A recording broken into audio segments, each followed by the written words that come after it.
Donc, bonjour à tous, bonjour à ceux qui viennent juste de nous rejoindre à l'instant. Donc, nous sommes réunis aujourd'hui pour parler des campagnes de tableau d'avancement.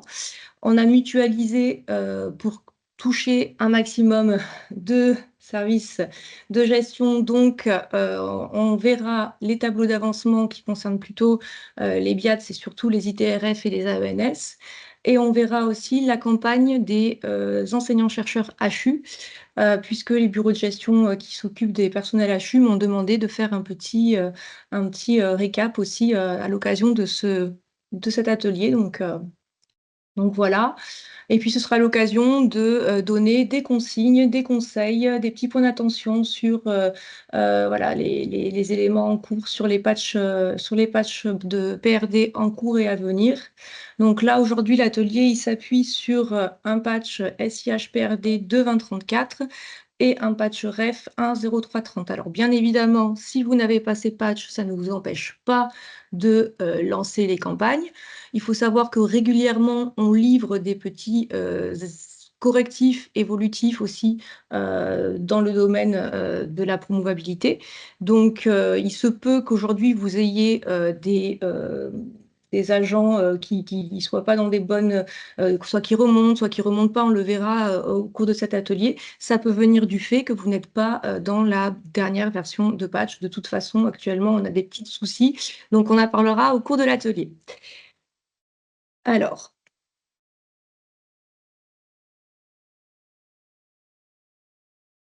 donc là, j'ai remis pour le support également l'information comme quoi il existe les deux ateliers. Alors là, j'ai parlé que des règles de calcul, mais celui sur la reconstitution de carrière est intéressant aussi puisque c'est vraiment important, la reconstitution de carrière pour bien calculer aussi les anciennetés.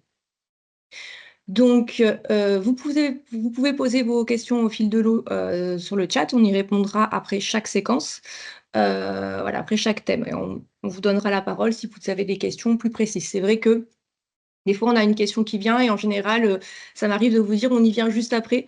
Donc, voilà, je fais des pauses régulières justement pour vous donner la parole. Donc, n'hésitez pas soit à prendre la parole entre chaque séquence ou à poser vos questions au fil de l'eau. Donc il y a beaucoup, de redites dans cet atelier. C'est vrai que, voilà, il y a du turnover, il y a des personnes qui n'ont jamais suivi d'atelier, qui que démarrent à peine leur utilisation Tensiam. Donc je suis obligée un petit peu de rappeler des choses que vous savez peut-être pour d'autres déjà. Voilà, ça permet de faire un petit rappel. Donc le principe fonctionnel, de l'avancement de grade donc dans SIAM, c'est une fonctionnalité qui est utilisée chaque année et selon les périodes de campagne. Vous connaissez les calendriers de gestion, je ne vais pas, vous les redonner, voilà. Là aujourd'hui, on est plutôt sur une période de tableau d'avancement, donc c'est pour ça qu'on vous fait cet atelier-là. Cet avancement de grade, il est lié à un moteur de calcul dans SIAM, donc ce sont des conditions d'éligibilité qui sont contenus dans les décrets, on n'invente rien. Voilà, les décrets prévoient de mesurer une ancienneté dans un corps, dans un grade, parfois dans un échelon, dans une catégorie. Et donc, du coup, tout ce qui est prévu dans les décrets sont paramétrés dans SIAM. Et donc, les chaînes de calcul vont lire les conditions de changement de grade et proposent dans le dossier de l'agent éventuellement une proposition de nouveau grade pour un avancement de grade. Et quand on est sur une période de liste d'aptitude, on proposera plutôt les agents d'anciens à ce qu'on appelle la promotion interne. Donc, la seule différence, ce que je vais essayer de faire aujourd'hui dans le cadre de cet atelier, c'est faire à chaque fois un petit point d'attention pour les ECHU, puisque les services de gestion m'ont demandé voilà, de pouvoir avoir un petit topo aussi pour eux. Donc, désolé pour les services de gestion qui s'occupent que des BIATS, mais du coup, voilà, il en faut pour tout le monde. Donc la différence au niveau du tableau d'avancement entre les TA des BIATS et ceux des enseignants-chercheurs, ça va être déjà au niveau du principe fonctionnel, la date d'observation. Là où pour les enseignants-chercheurs, l'ancienneté elle est strictement vérifiée au 31 décembre de l'année de campagne, pour les BIATS, ça va être entre le 1er janvier et le 31 décembre. Donc, je vous montre juste au niveau du paramétrage comment ça se matérialise. Donc, on va avoir une condition de changement de grade. Donc là, je vous donne l'exemple pour un BIATS. notamment un IGE. Donc c'est un ITRF, donc cet IGE classe normale, du moment qu'il sera dans l'échelon 9 au minimum et qu'il aura atteint une ancienneté de 9 ans dans la catégorie A, il pourra prétendre à l'avancement vers le grade cible 8332, donc ingénieur d'études hors classe. Donc la condition de changement de grade, elle est paramétrée. Elle est liée à une chaîne de calcul.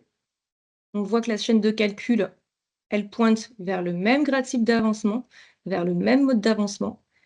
Et c'est comme ça que Siam va faire le lien. Il va rechercher dans les conditions de changement de grade, quelle est la condition de changement de grade qui pointe vers le grade cible 8332 avec un mode d'avancement au choix, puisque vous savez aussi que Siam calcule les tableaux d'avancement à l'examen professionnel. Donc là, on est sur du au choix. Et donc, je vous remonte, c'est bien cette condition ici.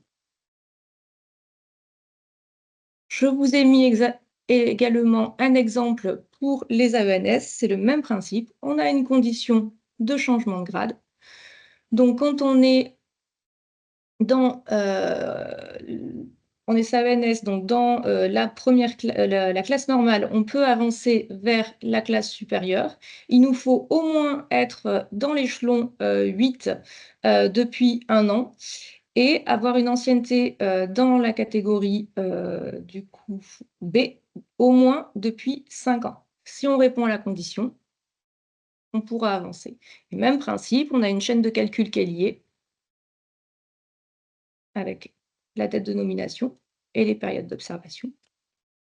Et enfin, pour les ECHU, même principe.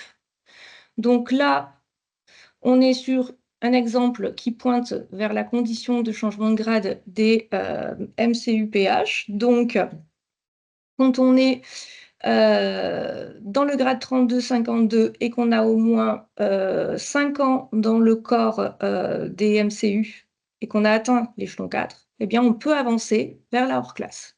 Et c'est un avancement au choix.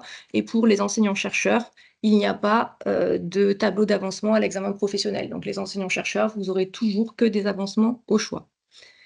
Et donc, pareil, ça va se matérialiser le calcul dans une chaîne de calcul. On a bien, vous voyez, les clés, le grade cible et le mode d'avancement. Et petite différence avec les BIATS, c'est que pour les enseignants-chercheurs, on va observer strictement au 31 décembre 2025. Alors, est-ce que sur cette première partie de rappel et d'introduction, il y a des questions? Je regarde et je n'en vois pas. Non, non, tout va bien.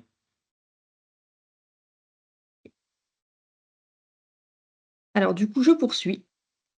Donc, la première étape de la campagne de tableau d'avancement, eh bien, c'est bien de calculer les promouvables.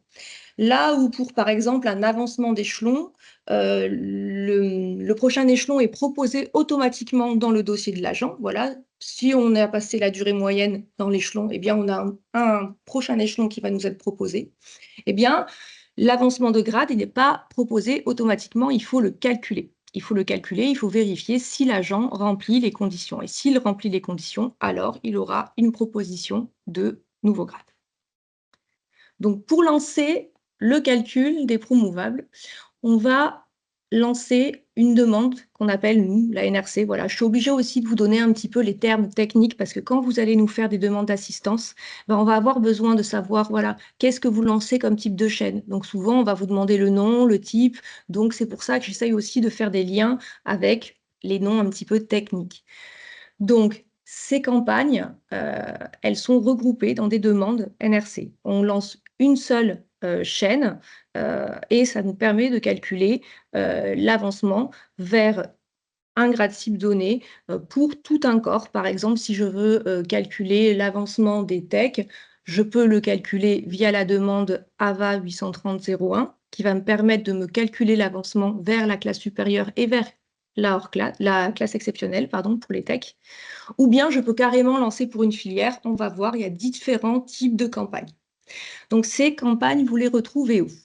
Vous allez les retrouver dans dossier individuel carrière, promouvabilité. Et puis, on va avoir 3 onglets. Un pour les tableaux d'avancement, un pour les listes d'aptitudes et un spécifique aux enseignants-chercheurs. Donc, ou assimilés. Enseignants-chercheurs, ça peut être aussi les HU et ça peut être aussi les assimilés comme les astronautes, les astronomes, pardon, les physiciens. Voilà. Ce qui va nous intéresser aujourd'hui, ça va être les tableaux d'avancement pour les ITRF et les AENS et l'onglet enseignants-chercheurs pour les TAHU que je vais présenter aussi. Donc, dans chacun de ces onglets, on peut faire une recherche via 1%, ça va restituer uniquement les campagnes relatives au menu dans lequel on se trouve. Si je fais 1% dans le tableau d'avancement, je n'aurai pas les éléments qui concernent les enseignants-chercheurs. A contrario, si je fais 1% dans les enseignants-chercheurs, je n'aurai pas les éléments qui correspondent au BIATS. Donc, je vous ai mis une petite capture d'écran. Donc, dans enseignants-chercheurs, j'ai fait mon pourcent et on voit bien les demandes qui existent. Alors, petit point d'attention, si vous avez plus de demandes dans vos environnements, c'est que vous n'êtes pas dans les derniers niveaux de patch. Je ne sais pas si vous vous rappelez, au 16 décembre 2021, les populations d'enseignants-chercheurs HU ont été reclassées. Avant, nous avions des grades pour chaque filière, odontologie, pharmacie. Donc, on avait plusieurs grades de MCU et de PH en fonction de la fac dans laquelle les enseignants étaient rattachés. Il y a eu une refonte en 2021, fin de l'année 2021, où on a regroupé dans un seul corps de MCU et dans un seul corps de PU, tous les PU qui soient d'odonto, de pharmacie. Voilà. Donc, du coup, nous, ce qu'on a fait, c'est que dans les derniers patchs qui ont été livrés, eh bien, on a supprimé les campagnes qui pointaient sur les SB, SD. Voilà, on retrouve uniquement les HU et les MG. On a des universités qui ont des enseignants-chercheurs qui sont rattachés à de la médecine générale et qui ont des tableaux d'avancement qui leur sont propres. Donc aujourd'hui, quand on présentera la campagne pour les EC-HU, il s'agira de lancer ces 2 campagnes-là. Donc une NRC, c'est un enchaînement de plusieurs étapes. Et ces étapes, elles sont toujours regroupées en 2 éléments. La première chaîne est une chaîne de calcul. Elle ne remonte aucun état construit, elle permet juste de calculer. Est-ce que l'agent est promouvable ou pas? Et la NRB va remonter dans le dossier des agents la proposition de nouveau grade si l'agent est promouvable. Il y a une évolution qui a été livrée dans le 2.20.30, qui est en cours de stabilisation dans les patchs en cours et à venir. Il permet également de remonter dans corps ou grade non promouvable les agents qui ne sont pas promouvables en remontant les anciennetés qui ont été calculées. Par exemple, si je reprends mon exemple de tout à l'heure, alors ça vaut pour toutes les conditions. Là, je suis sur les enseignants-chercheurs HU, donc je donne l'exemple sur les enseignants-chercheurs HU. On avait dit qu'il fallait 5 années d'ancienneté dans le corps. On a un agent qui est dans ce grade, qui est bien dans cet échelon, mais il n'a que 4 ans d'ancienneté dans le corps. Eh bien, il remontera une proposition comme étant non promouvable. Et si on ouvre le détail de cette proposition, on pourra voir le détail des anciennetés. Et l'agent, on verra qu'il a, par exemple, 4 ans dans le corps, et donc c'est pour ça qu'il n'est pas promouvable. Donc voilà, chaîne de calcul et remontée de la proposition dans le dossier de l'agent. Et donc, on voit que chaque campagne va enchaîner l'ensemble des avancements et également les avancements à l'échelon exceptionnel pour les enseignants-chercheurs. Donc, on a les mêmes types de NRC pour les tableaux d'avancement des ITRF. Donc là, dans ma capture, je vous ai mis la demande AVA ITRF SC. C'est une campagne qui calcule sans le classement. Je vous rappelle que pour les catégories C et les catégories B, il existe des conditions de classement, c'est-à-dire qu'en fonction de la situation source de l'agent, il pourrait être classé à un échelon cible avec une potentielle reprise d'ancienneté. C'est ce qui est décrit dans les décrets, donc on ne fait que appliquer ce qui est décrit dans les décrets. On aurait voulu que ce soit plus simple, mais malheureusement, ce n'est pas nous qui écrivons les textes, donc Par moment, c'est un petit peu compliqué pour le paramétrage. Donc, il existe cette campagne qui permet de calculer sans le classement pour aller vite. On voit qu'il y a 14 enchaînements uniquement et ça calcule tous les avancements de la filière ITRF, que ce soit les ATRF, les TEC, les IGE et en dessous qu'on ne voit pas, on a aussi les IGR et on a également le calcul à l'avancement de l'échelon exceptionnel des IGR. Donc voilà pour la campagne qui concerne toute la filière. Et je vous ai mis une capture également où si on fait 1% dans le tableau d'avancement, on voit qu'il existe aussi la possibilité de calculer ces avancements, non pas à l'échelle de toute la filière ITRF, mais par corps. Si je lance la AVA 941-01, je calculerai les tableaux d'avancement au choix pour les ATRF. Si je lance la AVA 836-01, je calculerai l'avancement au choix pour les IGR. Ici, je suis sur la AVA 833-01, donc ça concerne les IGE. Et donc, au niveau des IGE, on aura donc deux conditions qui vont s'enchaîner et qui permettra de calculer l'avancement vers les IGE hors classe. Et enfin, pareil pour les techniciens. Et là, je vous ai mis l'exemple donc pour les AENS. Donc pour les AENS, c'est le même principe. On a une campagne sans classement qui concerne toute la filière, avec très peu, il y en a un peu plus, mais il n'y a que 20 enchaînements. Et ça permet de calculer les avancements des ADJANS, des AENS et des AAE. Et on a aussi ces campagnes de manière unitaire sur le corps qui permet de calculer les avancements que pour les grades d'un corps donné. Donc là, le AVA 051-01, c'est pour les AE. Le AVA 054-01, c'est pour les AENS. Et le AVA 057-01, c'est pour les ADJANS.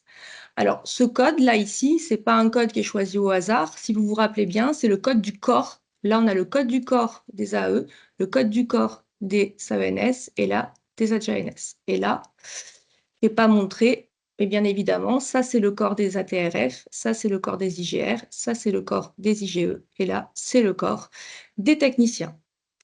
Vous verrez que pour certains corps, on a le même intitulé de campagne, mais avec un 02. Ça, ce sont toutes les campagnes à l'examen professionnel.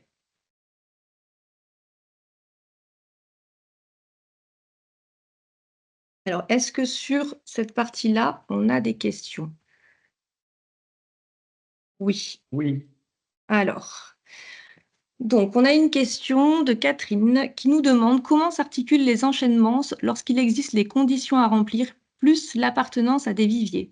Exemple, les filières AENS pour le tableau d'avancement AAE-EC. Alors, les AENS, c'est pas trop la filière que je connais le plus, mais je pense que c'est le même principe pour les viviers qui concernent l'échelon exceptionnel des IGR hors classe. En fait, quand il y a deux viviers, soit on va demander d'avoir, je prends l'exemple vraiment des IGR, on va leur demander dans le premier vivier d'avoir eu des expériences d'encadrement, de missions spécifiques. Et le deuxième vivier, ça va plutôt être une condition d'ancienneté dans l'échelon, par exemple. Nous, SIAM, il sera capable de calculer uniquement un des deux viviers. C'est-à-dire, SIAM n'est pas capable de dire si dans les missions que l'agent a remplies au sein de ses fonctions, il a fait de l'encadrement, des fois c'est carrément un thème de recherche. Ça, SIAM, ce qui n'est pas calculable, il n'est pas capable de le faire. Donc, tout ce qui renvoie à des viviers de ce type-là, ça doit se faire via du contrôle intellectuel. En général, c'est quand même pas les plus grosses populations. Des AE hors classe qui peuvent prétendre à l'échelon exceptionnel, vous n'avez pas 500 dans votre université, j'imagine. Donc voilà, si c'est l'objet de la question, voilà la réponse. On ne peut faire que les viviers qui concernent des conditions d'ancienneté.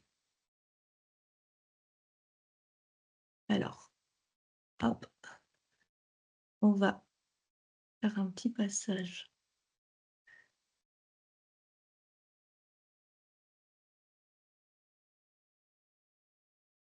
Pour aller plus loin dans la réponse. Donc, Je complète, hein, et après je passe à la question suivante, hein. Donc au niveau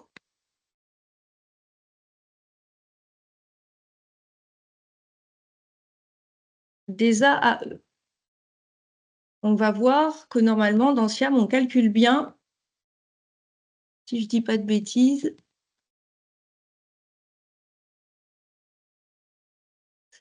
Alors, je dis peut-être une bêtise. Normalement, on est censé calculer un petit quelque chose quand même.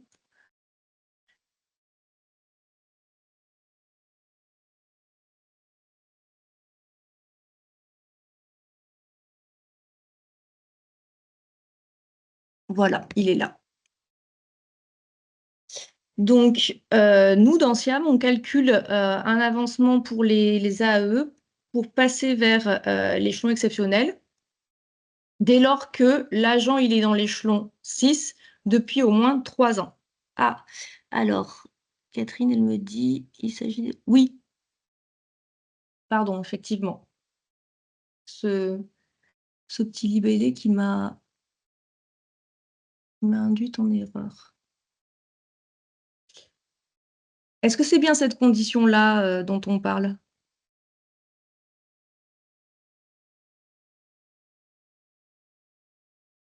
N'hésitez pas, hein, Catherine, à prendre la parole.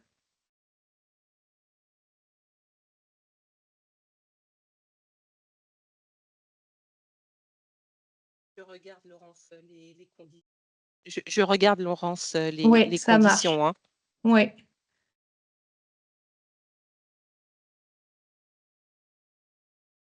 Alors, en tout cas, nous, on a la condition ici, et en fonction de la condition, ça remontera dans le dossier de l'agent pour les viviers qui ne peuvent pas être calculés par SIAM. Ce que vous avez la possibilité de faire. Si vous savez que des agents sont éligibles et que vous avez besoin de leur donner leur état des services, leur fiche individuelle de proposition, vous pouvez toujours, et ça c'est valable aussi pour les ITRF, les IGR hors classe qui sont éligibles à l'échelon exceptionnel, vous pouvez venir dans carrière, suivre la carrière. Alors, on va appeler un dossier fictif à moi, comme ça, juste pour vous montrer. Donc, vous pouvez venir ici dans proposition de nouveaux grades et vous pouvez ajouter manuellement une proposition en mettant l'année de campagne, la date potentielle de promouvabilité.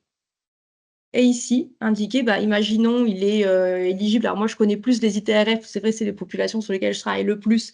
Donc, on mettrait 83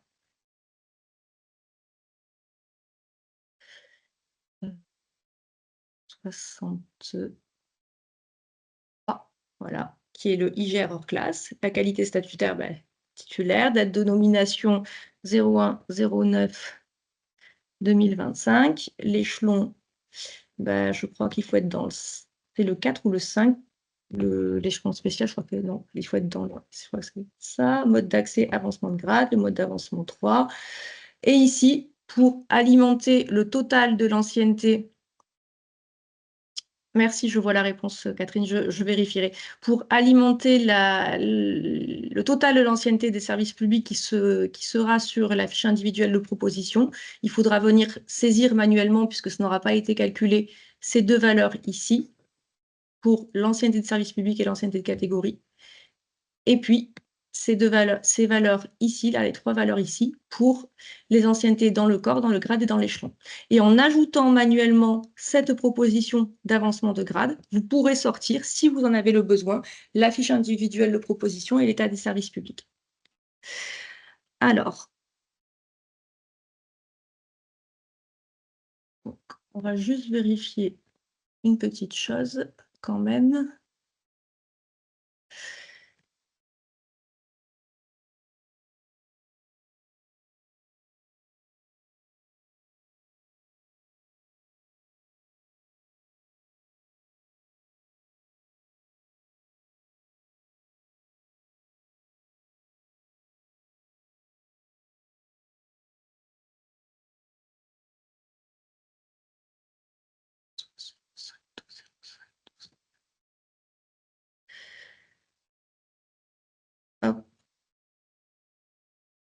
Alors, du coup, moi, j'ai ça. Donc, si là, je suis bonne, la condition, ce serait celle-là. Et il faut être au minimum au 5e échelon. Et donc, nous, la seule chose qu'on calcule, c'est voilà, tous les agents qui sont au 5e échelon. Et après, c'est à vous de gérer, de vérifier manuellement. Si vous estimez que la proposition qui est remontée n'est pas justifiée, vous pouvez la supprimer. Je vais ouvrir un autre onglet. Hop, carrière, suivre la carrière. S'il y a une proposition qui est remontée et que vous trouvez qu'elle n'est pas justifiée, vous avez toujours la possibilité de la supprimer. Voilà donc, voilà, la gestion des viviers. Voilà, c'est un peu compliqué, tout ce qui est pas, quantifiable, on va dire, au niveau des traitements, comme par exemple des missions, d'encadrement, tout ça, c'est toujours un petit peu compliqué. Alors, je passe à la question suivante, je les prends dans l'ordre, hein. Est-ce que les éligibles 2022 ressortent lors du calcul des promouvables? Alors, ce qui va ressortir dans le calcul des promouvables, je vais ouvrir un 3e onglet, comme ça je ne perds rien. Carrière, promouvabilité. Allez, je vais vous donner un exemple avec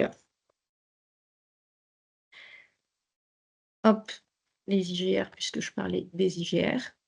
On voit l'avancement vers la hors classe ou l'échelon exceptionnel. Donc, on voit ici, on a les chaînes de calcul. Ces chaînes de calcul, on peut les visualiser dans sélection promouvabilité. Donc, ce que vous faites, je vais un peu vite, donc je ralentis. Si vous voulez contrôler la chaîne de calcul, vous pouvez récupérer le code.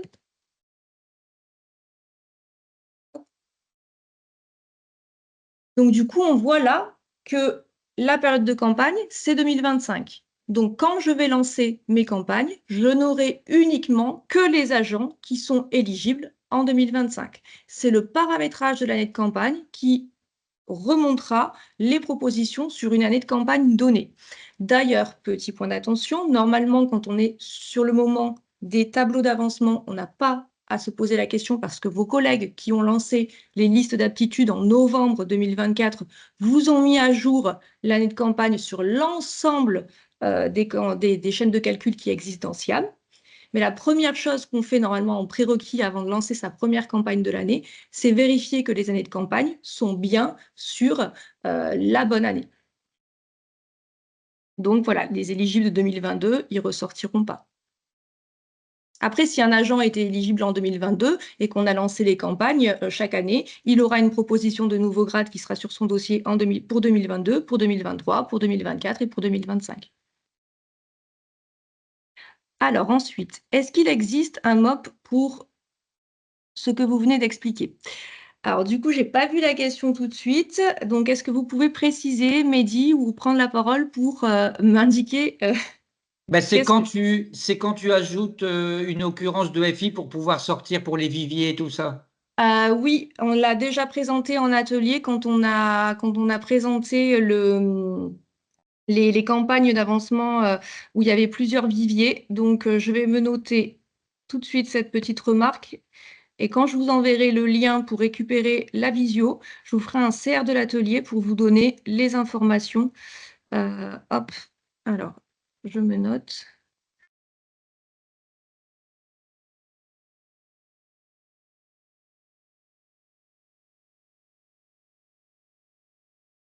Après, il ne faut pas hésiter quand vous avez des questions. C'est d'aller vérifier aussi dans la base de connaissances si ça n'a pas été déjà posé, parce que cette question sur les viviers, on l'a très régulièrement. La question où les agents ils sont promouvables à un échelon exceptionnel et où il y a plusieurs viviers, notamment pour les IGR, je sais qu'on l'a eu plusieurs fois et qu'on explique à chaque fois que c'est un contrôle intellectuel et qu'ensuite, on a la possibilité de venir saisir manuellement la proposition. Et du coup, je ne vois plus de questions. Non, il n'y en a plus. OK. Alors, je continue, je retourne sur mon petit support. Si, y en a une Hop. nouvelle. Est-ce que la Ah, carrière antérieure est prise en compte pour l'extraction des promouvables? Nous avons déjà eu des soucis. alors, on n'est pas trop dans l'atelier où on reprend toutes les règles. La Non. carrière antérieure, si elle est bien saisie, bien évidemment, elle est prise en compte dans l'extraction des promouvables. Je vous invite À à consulter le aller MOP saisi de la consulter. carrière antérieure. Ouais, le MOP saisit de la carrière antérieure et aller regarder dans l'espace SIAM les vidéos, faire un filtre sur le domaine gestion collective, cette visio qui est spécifique à la reconstitution de la carrière antérieure. Vous avez ici le support et ici la possibilité de visualiser la vidéo. Et à savoir, cette vidéo, elle est consultable même si vous n'avez pas accès au SharePoint. Vous demandez à votre centre de compétences qui vous envoie le lien, puisque ces vidéos sont hébergées sur YouTube et vous pouvez les regarder avec le simple lien de la visio.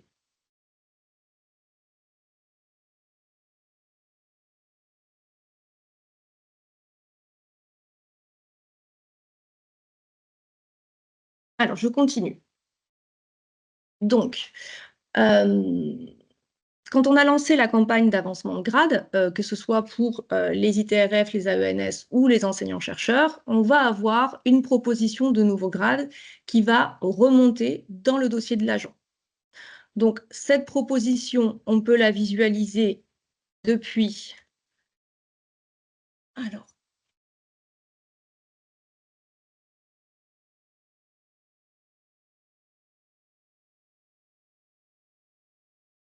carrière, suivre la carrière, proposition de nouveau grade. Et on va pouvoir la visualiser aussi depuis carrière, promouvabilité, consulter proposition.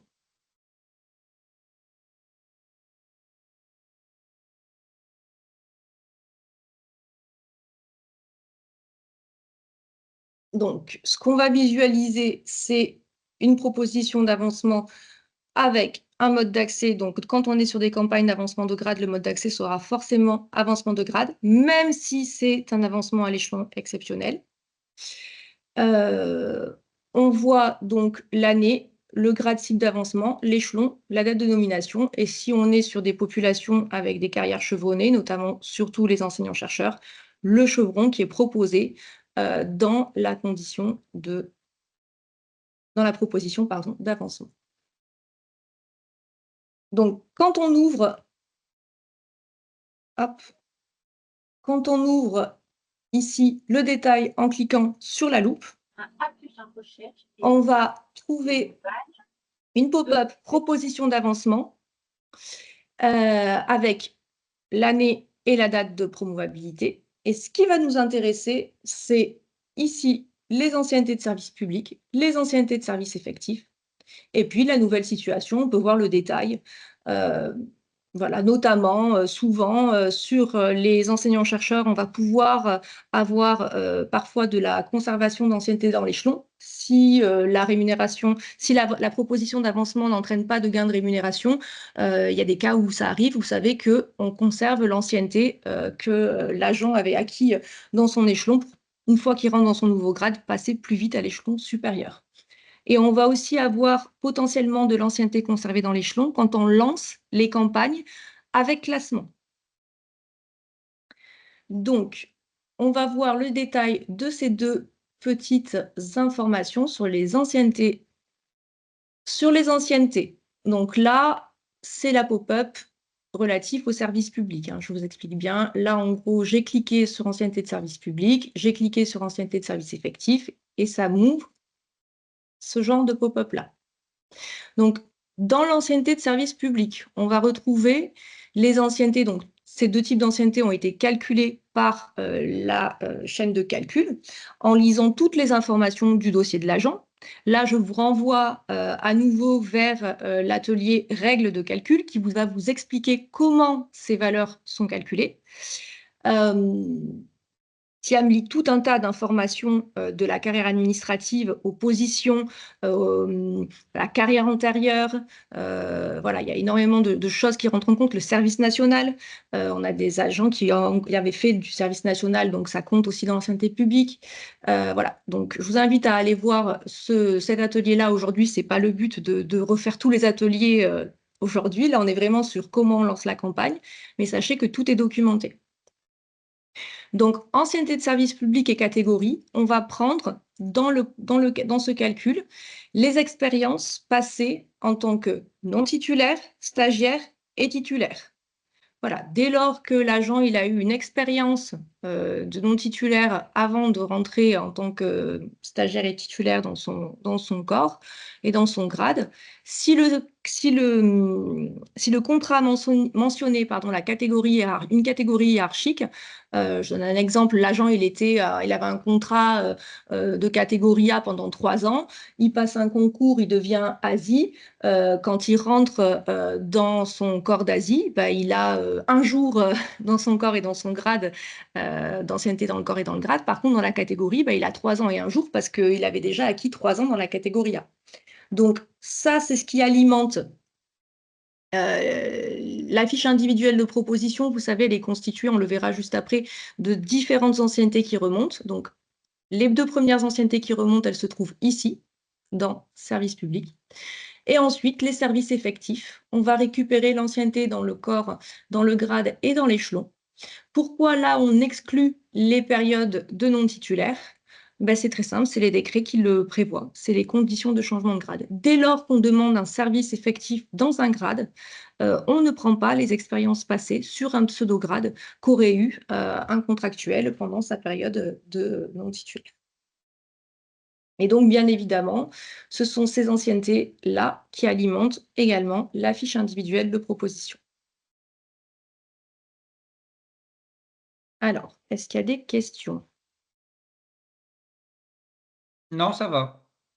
OK. Alors là, on va attaquer un petit point d'attention qui est pas très agréable pour moi, parce que moi j'aime bien quand tout se passe bien et quand tout fonctionne bien dans Siam, mais il y a des moments où voilà, c'est pas toujours parfait, il y a des petites anomalies, il y a des petites problématiques et actuellement, depuis qu'on a livré une grosse évolution du module qui permet de remonter les conditions, les informations corps ou grade non promouvables, on a des petits soucis. Donc là, on va faire un petit point pour parler de tous les soucis qu'on rencontre actuellement et vous donner toutes les consignes en fonction du niveau de patch dans lequel vous êtes.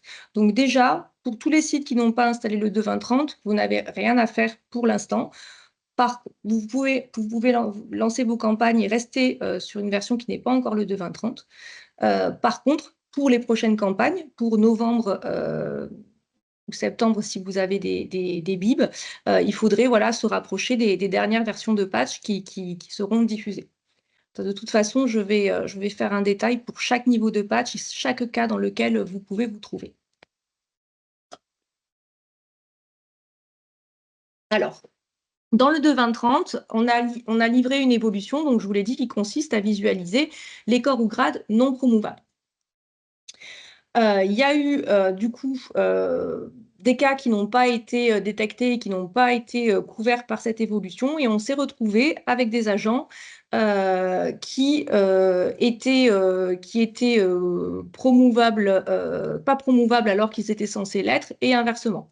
Donc on a directement livré une version de correction, la 2.20.34, qui permet de fiabiliser la majorité des cas.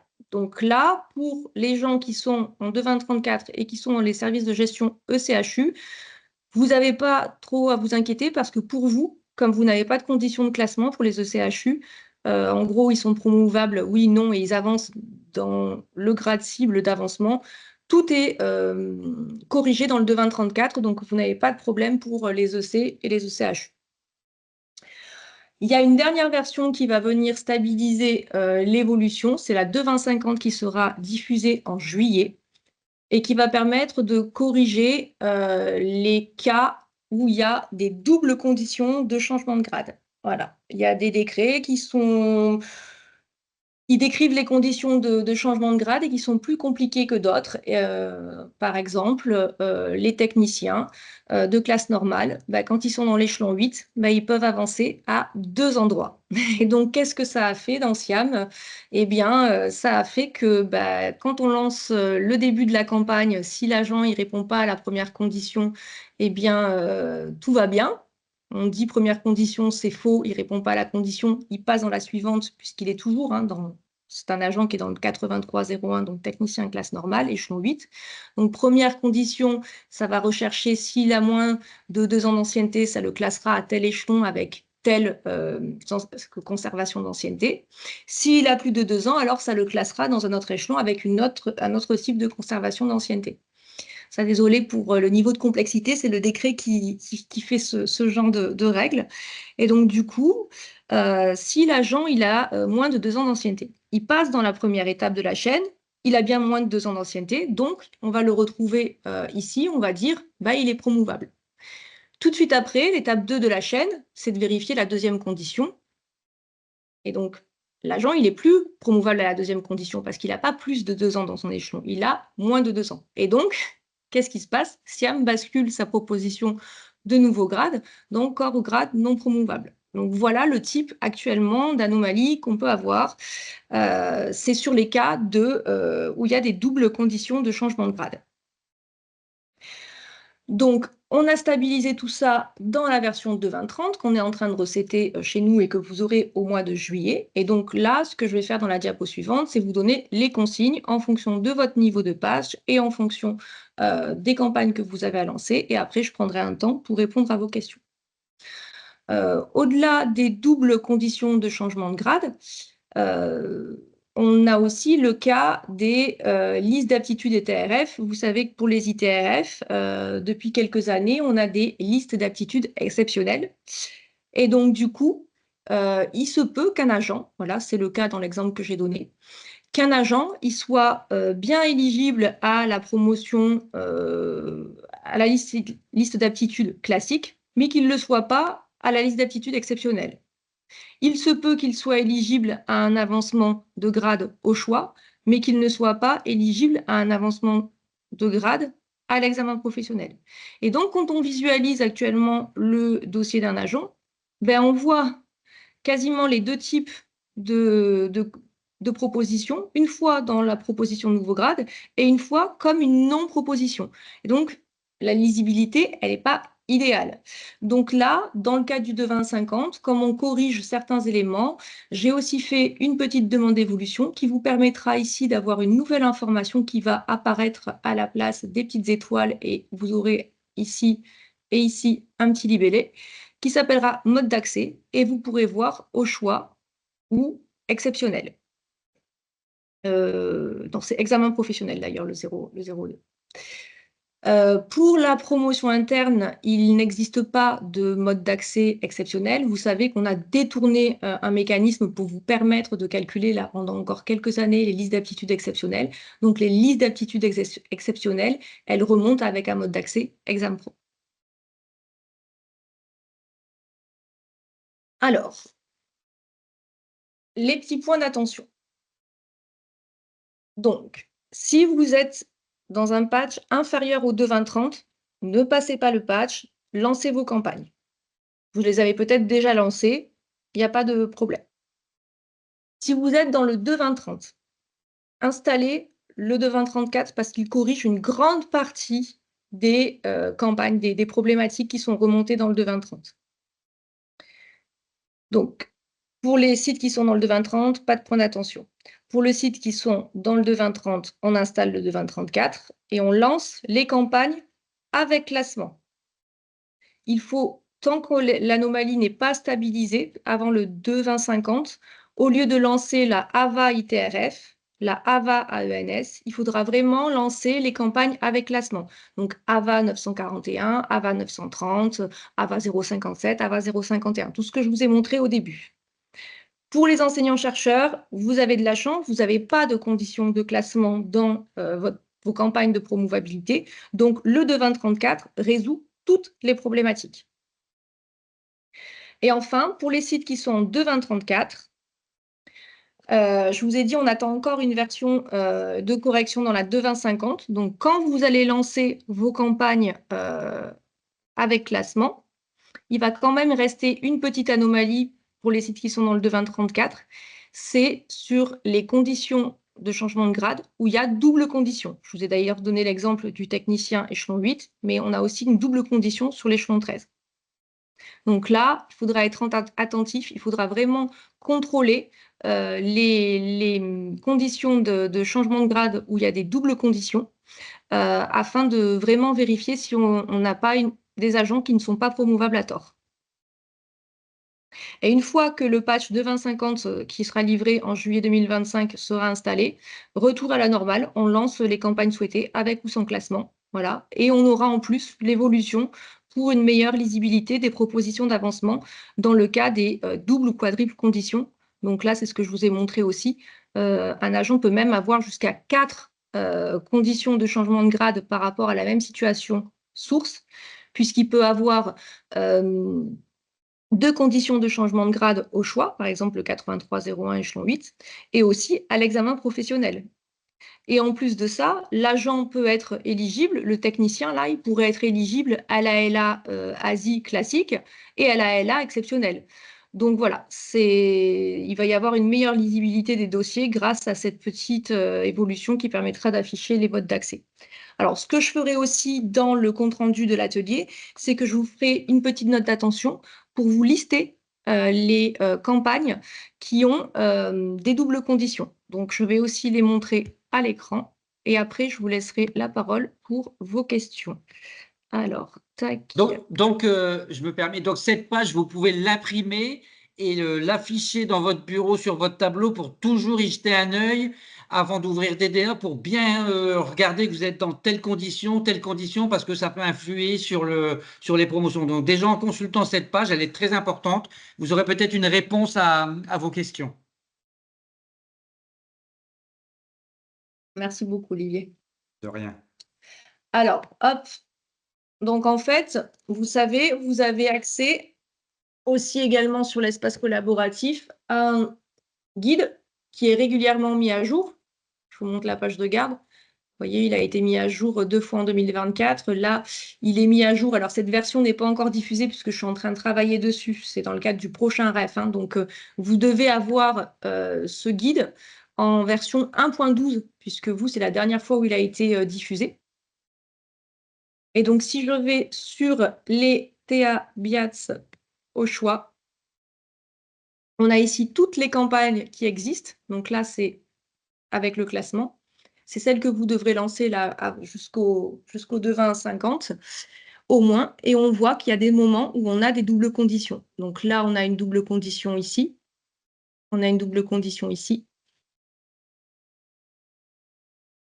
On a une double condition ici. Donc, en fait, c'est sur toutes les catégories B, hein, au niveau de la... Si j'ai la double condition sur la filière ITRF, j'ai la double condition sur la filière SAENS aussi. Voilà. Et est-ce qu'on en a d'autres? Et oui, bah, du coup, sur les bibs aussi. Voilà. Donc là, c'est pas trop la période d'été à bib, mais sachez que, voilà, on l'a sur les bibs et on les a aussi sur le 9HH qui est ici. Voilà, sur les techniciens d'art, mais je ne pense pas que vous en avez beaucoup non plus. Voilà, donc une attention particulière. Voilà, et les infirmiers aussi, là. Hop.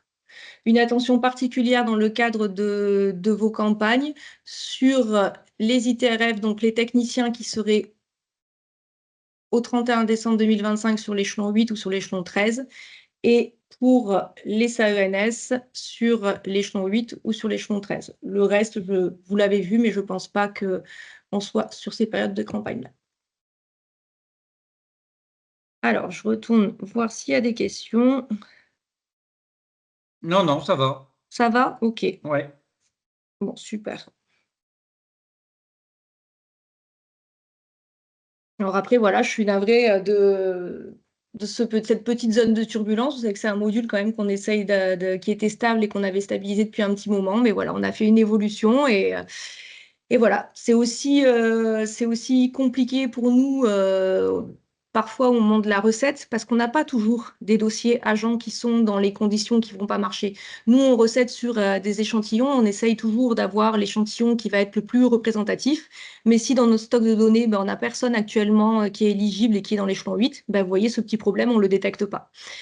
Donc voilà, on sera attentif à faire beaucoup plus attention dans les prochains patchs.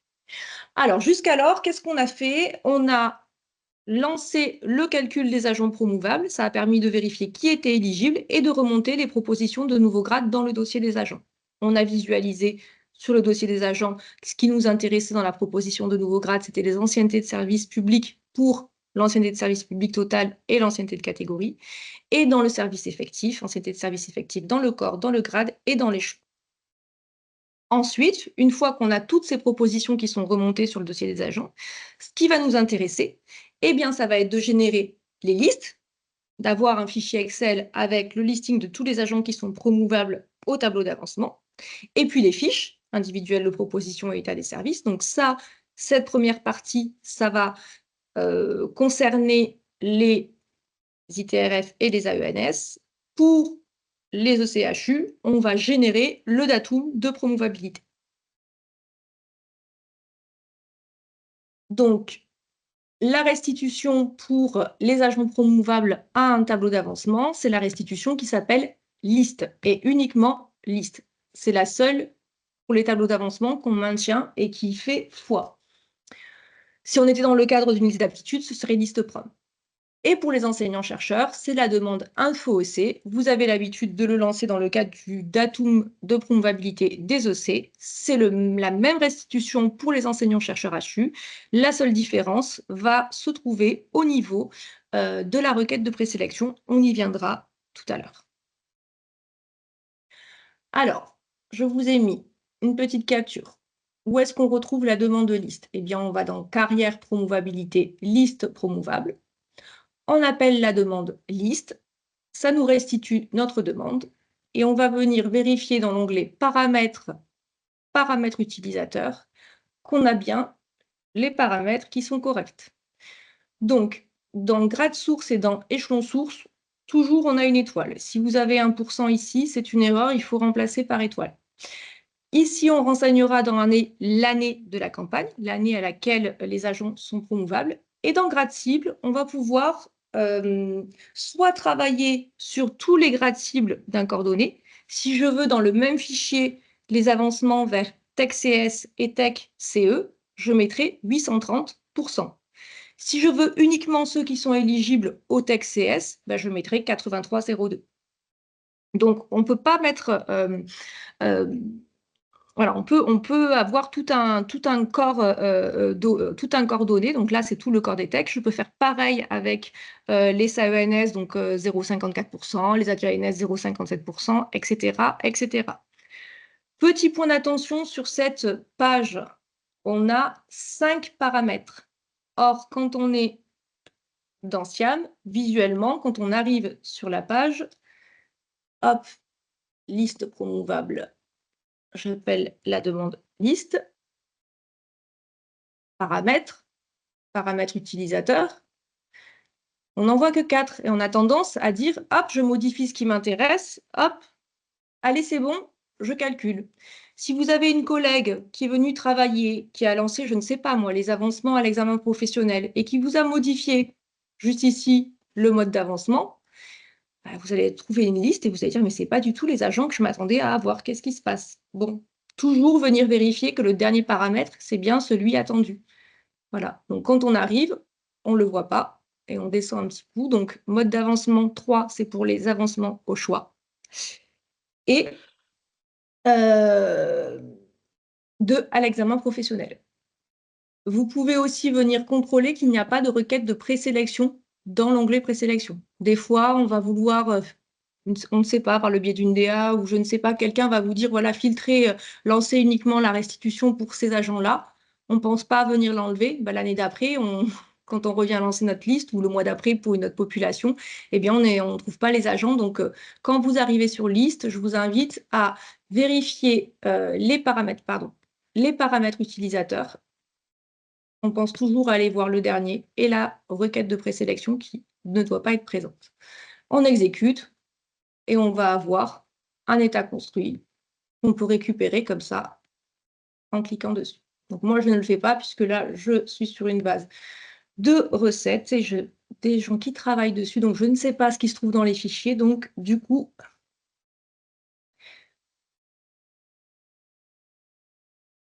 donc ça, c'est pour liste.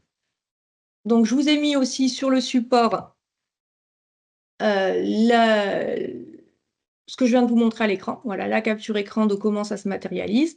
Et je vous ai mis un extrait ici de la liste des promos. Alors, j'ai vu qu'il y avait une remarque de Lyon 3 qui m'indique qu'il y a des agents qui ne ressortent pas dans le listing. Alors, il faut savoir que j'ai eu une DA en début de semaine et que du coup, on a reproduit la liste par le biais de la DA et on m'a validé la fiche en me disant que c'était OK, que l'agent ressortait bien, les agents ressortaient bien désormais sur le listing.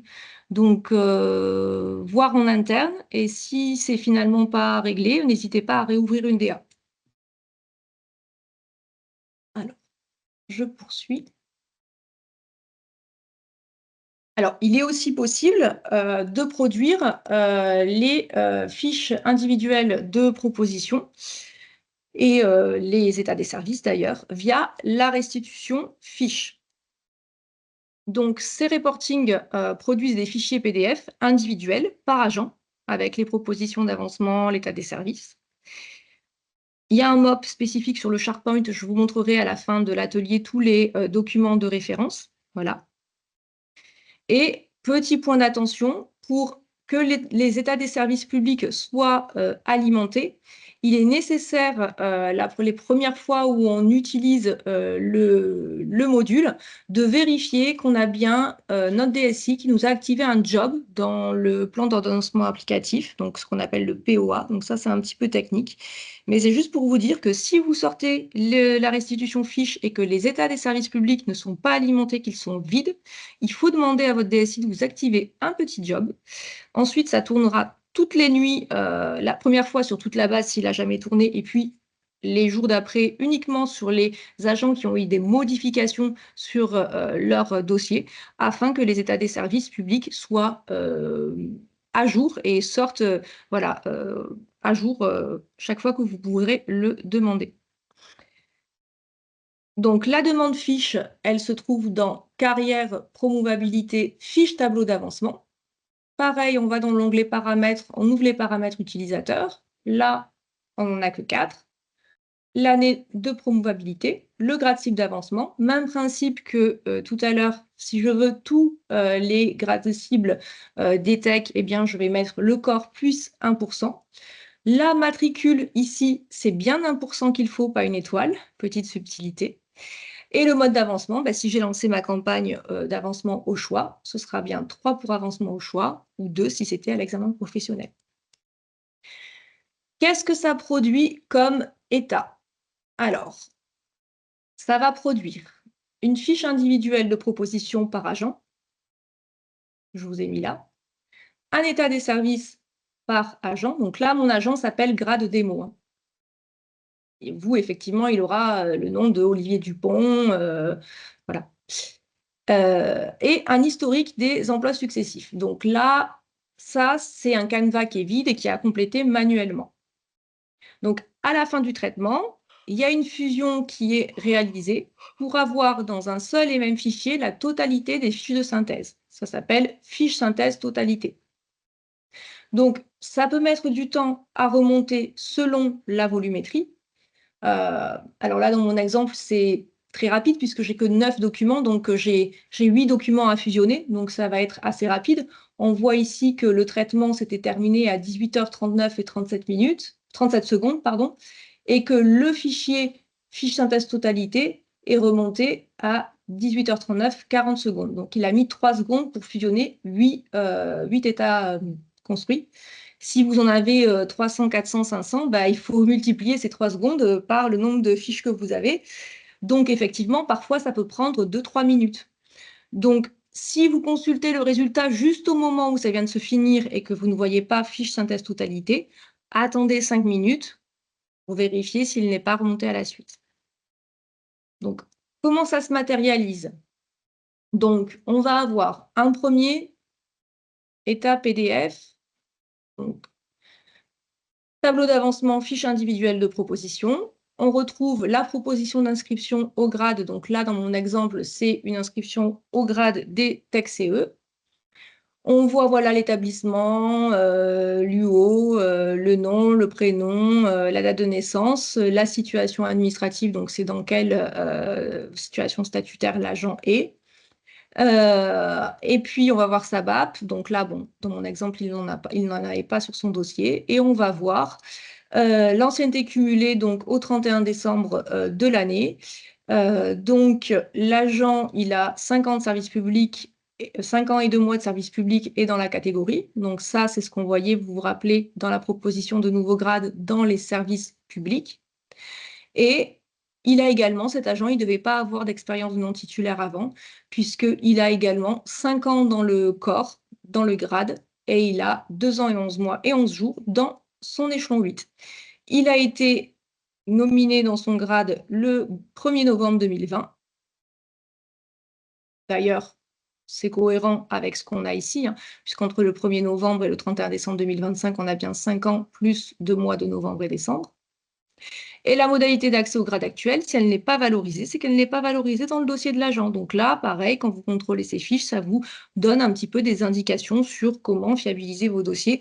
Là, c'est un dossier que vous pourriez fiabiliser en allant contrôler la première fois où il est rentré dans le corps des techs pour lui mettre un mode d'accès au grade. La liste des emplois successifs, donc elle se matérialise comme ça. On a le nom, le prénom de l'agent et un petit tableau qu'on fait remplir aux agents. Il est actuellement pas alimenté. Pour être alimenté, donc là, je ne vais pas refaire l'atelier spécifique à l'état des services, les emplois successifs des agents. Il faut savoir que pour être alimenté à ce jour, il faut que les fonctions de l'agent soient renseignées sur son dossier dans affectation, fonction. On le sait, ça ne répond pas à vos besoins. Aujourd'hui, on n'a pas trouvé de consensus dans toutes les évolutions qu'on a proposées. Il n'y a pas de consensus. Donc, on ne peut pas alimenter puisqu'on n'a pas de règle d'alimentation qui est validée. Un jour, voilà, peut-être qu'on relancera les débats pour alimenter cet emploi cette liste des emplois successifs. De toute façon, ce qui sortait d'Arpège, c'était que vous le remplissiez, les agents le remplissaient à la main, donc pas de changement. Post-bascule d'Arpège. Et enfin, l'état des services, qui va rappeler le nom et le prénom, et puis les...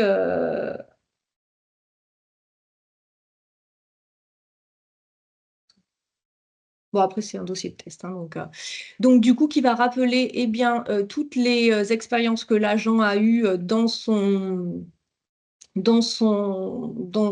l'historique de sa carrière. Donc, bien évidemment, s'il y a de la carrière antérieure saisie dans dossier d'écrire le parcours carrière antérieure, ça remontera bien. On aura même les services nationaux qui vont remonter, puisque forcément, ça va valoriser une ancienneté de service public totale. Donc, il faut remonter tous les éléments qui ont conduit au calcul de cette ancienneté.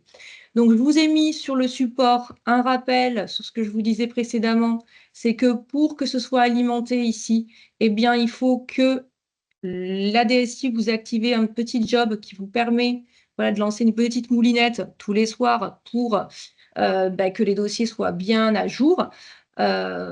Si vous avez juste un agent qui a son état des services publics qui n'est pas calculé, vous avez la possibilité de faire manuellement ce que fait ce petit job. Donc, ça doit peut-être vous parler. Voilà, c'est ici. En gros, si vous avez un état des services qui n'est pas alimenté, vous appelez le dossier de votre agent, vous cliquez sur mise à jour de la fiche historique et vous soumettez. Et ensuite, vous allez dans ancienneté, vous renseignez le matricule de l'agent, vous cliquez sur mise à jour des anciennetés et vous soumettez. Donc, vous comprenez bien que si vous avez 400 dossiers d'agents qui sont promouvables à un TA et que ces états des services ne sont pas alimentés, bien évidemment, vous n'allez pas vous taper 400 dossiers x2 pour cocher les cases. C'est pour ça qu'il y a ce petit job qui permet de faire cette mise à jour des dossiers de manière globale. Alors, peut-être qu'on peut aller voir s'il y a des questions. Ce n'est pas une question, c'est une demande. Sur les listes promouvables, est-ce qu'il serait possible d'ajouter une colonne avec l'adresse mail des promouvables pour les biais de ces enseignants-chercheurs? Alors, je le note aussi. Quand on fera un atelier d'arbitrage pour les évolutions, on Mais le ça, mettra c'est une demande d'évolution. ajouter. Donc, ajouter l'adresse mail et agents. Alors, sur les EC, ce ne sera pas possible, hein, parce que le datum, vous savez, c'est des colonnes qui sont attendues par Galaxy, sinon votre datum va être rejeté. Par contre, si c'est partagé cette demande par la communauté, on pourra le faire, c'est pas un souci. Alors, je rappelle aussi pour les gens qui n'ont pas l'habitude, en général, tout ce qui concerne les évolutions, à moins qu'elles ne soient pas possibles techniquement, si elle n'est pas possible techniquement, moi je l'arbitre directement de manière négative, parce que techniquement, il y a des impacts que vous ne maîtrisez pas au niveau informatique, mais nous, on voit que voilà, on ne peut pas le faire parce que techniquement, il y a trop d'impact, trop d'adhérence ou que c'est pas possible du tout. Mais si une évolution est possible et que voilà, là, c'est pas quelque chose de très coûteux, moi, ce que je fais quand j'ai un certain nombre d'évolutions dans mon stock de demandes d'évolution, je réalise un atelier d'arbitrage et j'invite les établissements. On en a fait beaucoup au moment où on essayait de stabiliser le module en 2019, 2020, 2021. C'est les établissements qui choisissent les évolutions qu'ils souhaitent avoir. Voilà. Donc, si j'ai 10 évolutions et que j'ai le budget pour en faire 8, c'est vous qui allez décider les 8 évolutions qui vont être choisies. Voilà, donc votre demande d'évolution, elle est bien.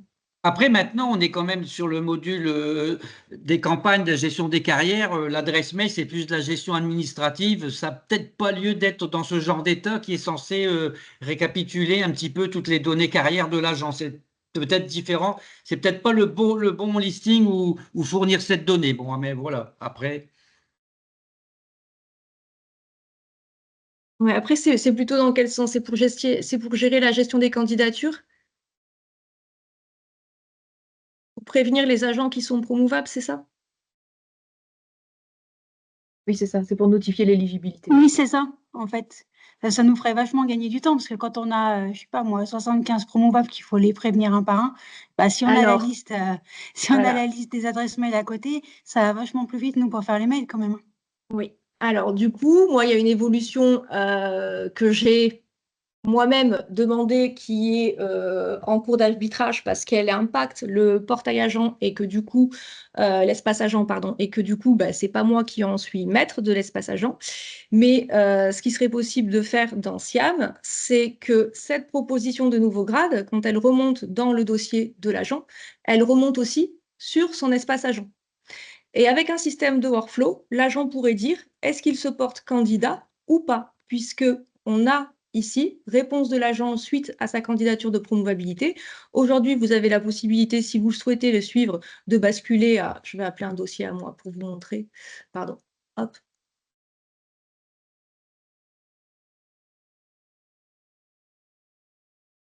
hop.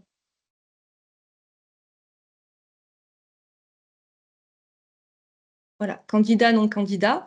Moi, ce que j'avais demandé à l'époque, c'était que cette proposition de nouveau grade remonte sur le portail agent et que le candidat puisse directement indiquer s'il se portait candidat ou pas et que ça remonte ici dans réponse de l'agent candidat ou non candidat. Moi, je m'occupe de la carrière et de tout ce qui concerne bah, voilà, les campagnes collectives. Je ne m'occupe pas de l'espace agent. Donc, cette demande d'évolution, ce n'est pas moi qui peux la traiter.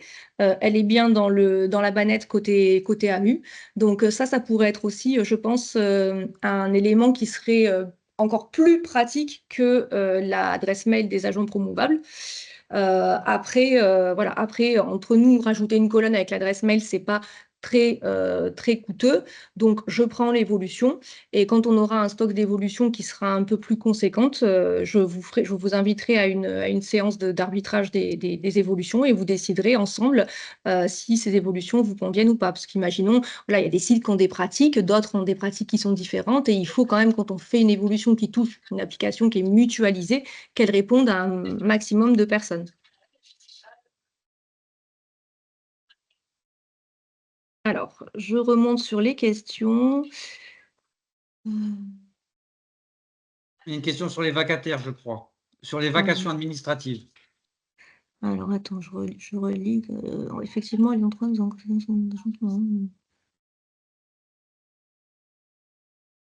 Oui, je suis d'accord avec Olivier pour les cas comme ça où vous avez quelques agents qui ne remontent pas, n'hésitez pas à faire une DA, c'est mieux.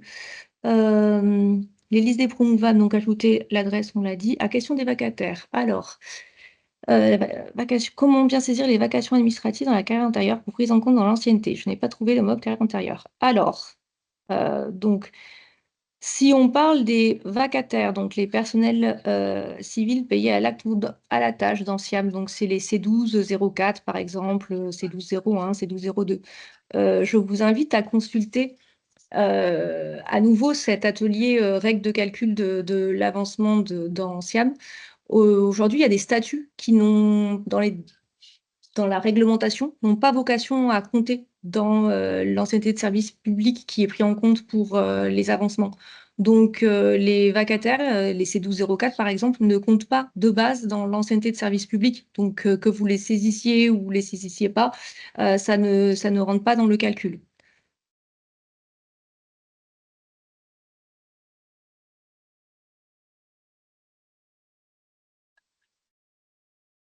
Alors. Ok, et ça, c'était, je finissais de lire les questions, et donc du coup, c'était pour la liste. Donc pour la liste, ajouter la colonne. Donc on est bien d'accord, pour ajouter l'adresse mail des agents promouvables, on serait bien sur les listings listes dont on parle aujourd'hui, mais vous le souhaiteriez également, j'imagine, pour liste prom. C'est noté. En attendant, sachez également, pour les établissements qui utilisent BO, que cette information, proposition de nouveau grade, elle est requêtable via BO. Donc, en attendant qu'on un jour vous livre cette possible évolution, si vous avez la possibilité de demander à la personne qui s'occupe de BO de vous construire un rapport qui vous remonte le nom, le prénom de l'agent, sa proposition de nouveau grade et son adresse mail, c'est quelque chose que on peut vous faire via BO. Donc, je pense qu'en interne, chez certains établissements, vous utilisez BO, puisque Nicolas Bridger, qui est un consultant côté AMU, forme régulièrement les sites. Je pense que vous utilisez BO, et donc ça, c'est quelque chose qu'il est possible de faire.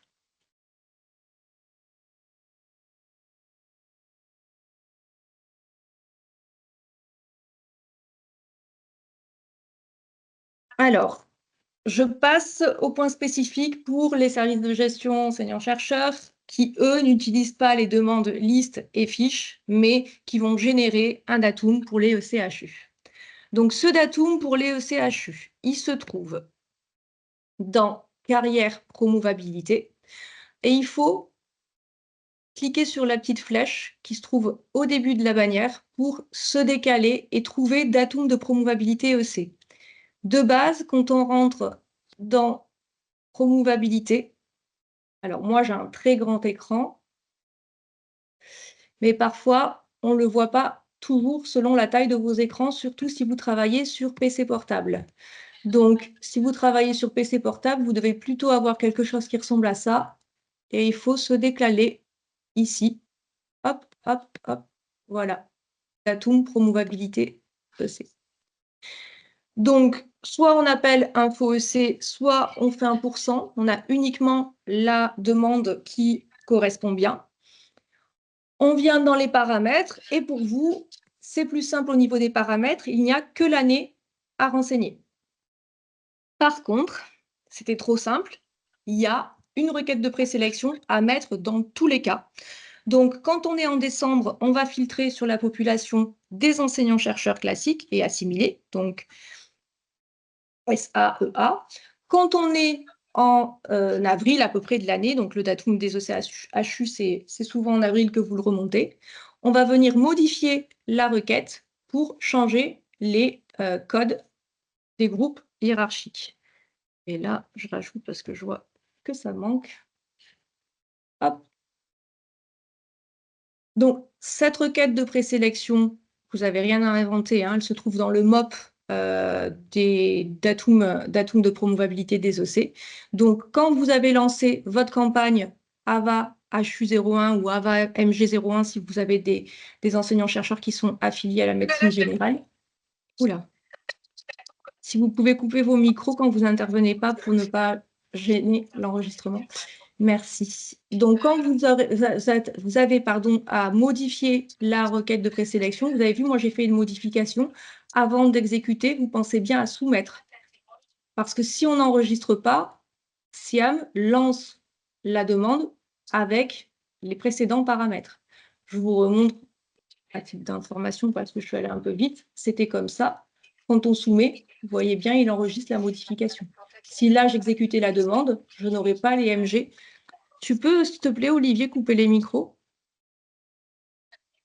Ouais, je regarde.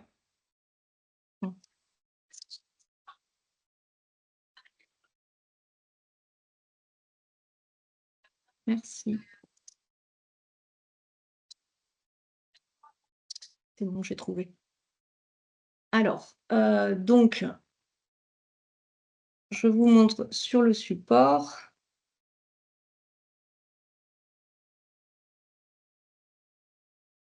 Donc là, c'est ce que je vous montrais. Bon, là, le support, c'était un exemple avec 2023, mais on est bien sur l'année 2025. Et la requête de présélection, on pense bien à venir coller la requête.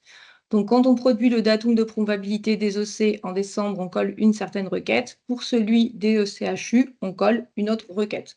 Donc, vous allez devoir sortir deux datums distincts à deux moments différents de l'année. Et donc, pour filtrer sur l'une ou l'autre des populations de C, on le fait via la requête.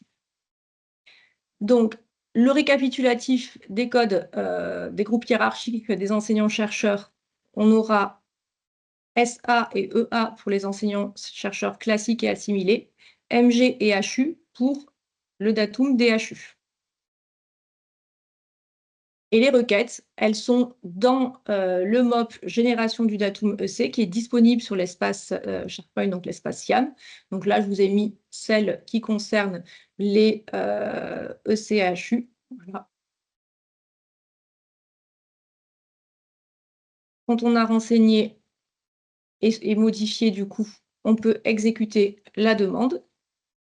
Il y a un état construit qui se génère, on le consulte. Et le datum, il sortira un fichier sans aucune intitulé de colonne. On nous a demandé plusieurs fois de rajouter des intitulés de colonne. On ne peut pas. On ne peut pas parce que si on rajoute des intitulés de colonne, votre fichier sera rejeté sous Galaxy.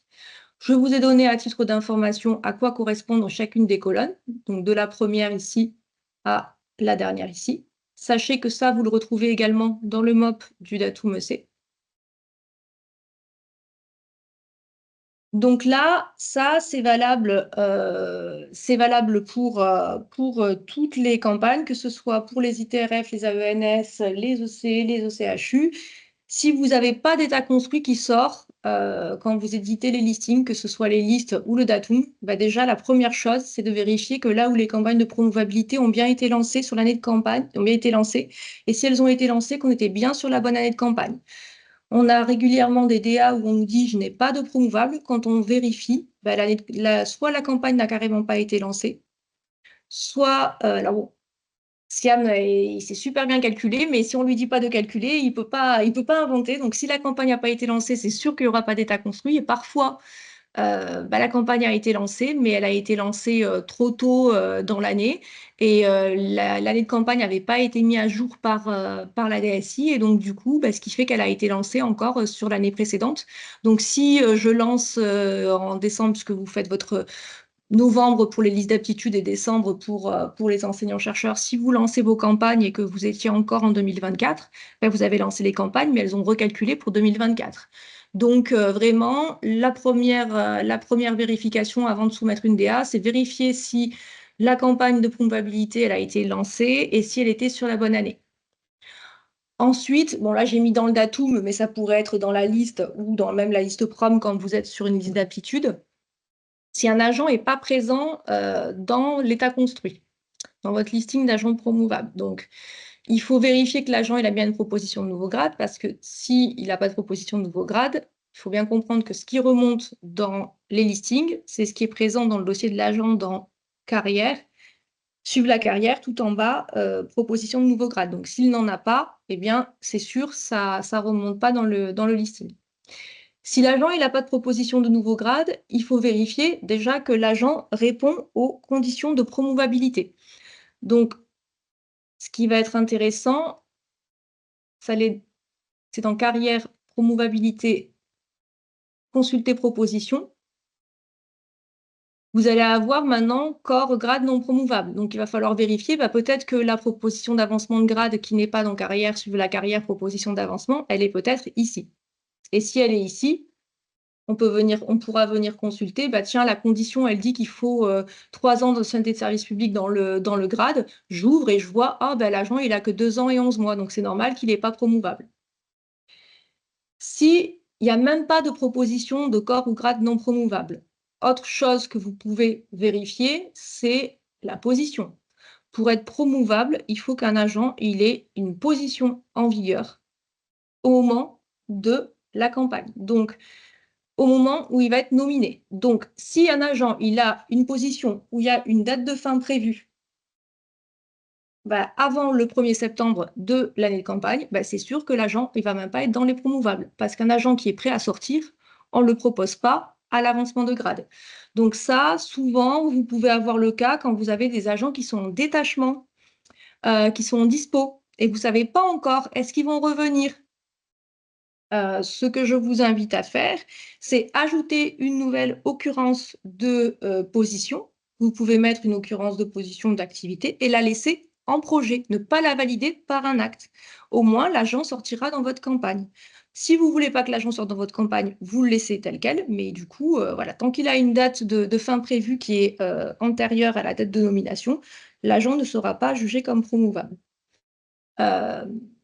Donc voilà, et si l'agent il remplit les conditions de promouvabilité et effectivement il a tout qui va bien, les bonnes positions, voilà, il a pas de position suspensive qui réduit, voilà, parce que quelque chose aussi des fois qui peut passer à l'as, c'est sur la promouvabilité. Vous avez un agent qui est chez vous depuis 10 ans, il faut 9 ans de service public, par exemple, c'est un ATRF, il faut 9 ans de service public pour passer tech, et vous vous dites, il est là depuis 10 ans, c'est bizarre qu'il ne soit pas dedans.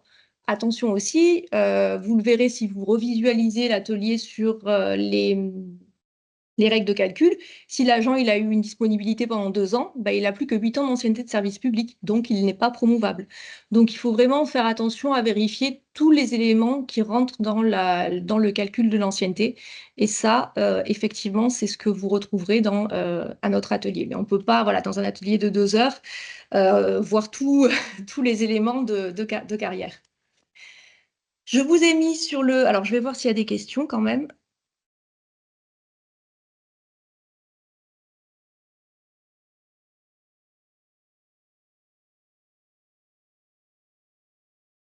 Alors, le datum des HU devait être remonté au 24 janvier 2025. Alors, c'est marrant parce que du coup, nous, ce qu'on avait fait, c'est qu'on avait demandé les périodes de campagne et à l'époque où on nous avait donné les périodes de campagne, on nous avait dit que c'était... Alors, normalement, c'était... cette année, c'était fin décembre pour... fin décembre. Je vais vous dire exactement les dates si je regarde mon calendrier. Oui, normalement, c'était autour du 20 ou du 23 décembre pour les EC. Et il y a eu une prolongation à cause de la période de Noël où du coup, nous, on nous a dit qu'il y avait eu une prolongation jusqu'au 13 ou 14, je ne sais plus. Mais par contre, on nous avait dit que les ECHU, c'était au 24, c'était au mois d'avril. Donc, je ne savais pas. Et d'ailleurs, du coup, ce qui est assez bizarre, c'est quand j'ai proposé de faire cet atelier en mars, il n'y a aucune raison de parler des ECHU si vous avez déjà remonté vos datums. Donc,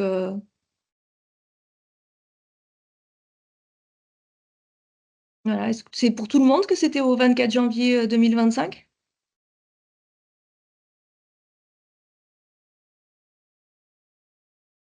Ok, écoutez, du coup, ça ne servait à rien que je fasse du coup cette présentation, mais bon, voilà, alors n'hésitez pas à nous communiquer quand vous avez des calendriers de gestion comme ça, parce que nous, on n'avait pas eu cette information-là, donc c'est un petit peu dommage, sinon j'aurais fait l'atelier beaucoup plus tôt dans l'année. Mais apparemment, Alors, ça sert quand même, donc c'est voilà, c'est le principal. ouais, alors, le datum de la liste des promovables pour les HU, donc là, ok. Le datum remonte les changements de corps et de grade au 16 décembre 2025, ce qui pose problème dans Galaxy 16 décembre 2021. Alors, le 16 décembre 2021, on a eu un reclassement réglementaire. Donc, comme je vous disais, les différentes filières ont été fusionnées dans un seul corps et dans un seul grade, donc un seul corps de MCU et un seul corps de PU, pardon. Donc là, ce qu'il faut que vous fassiez, c'est déjà vérifier si la carrière de vos agents sont correctes et si ils ont bien été reclassés. Et si ils ont bien été reclassés et que vous avez quand même un problème dans ce qui remonte, il faut faire une DA dans le domaine datum, TR-datum. Voilà, alors petite spécificité, on n'est pas en charge du datum, j'en parle dans le cadre de mes campagnes parce que pour moi c'est rattaché à la carrière, même si le découpage au sein de l'équipe projet n'est pas le même. Mais, euh, mais voilà, je ne suis pas en charge de cette restitution, donc c'est vrai que je ne pourrais pas trop vous répondre là-dessus. Mais si le problème vient de la carrière, en tout cas, vérifiez bien que pour ces agents-là, vous avez bien une occurrence de carrière au 16 décembre 2021 qui commence sur sur les nouveaux codes. Alors après, donc, j'ai des partages d'expérience sur des agents qui présentent un CDD à temps incomplet, plus un CDD horaire. Ah là.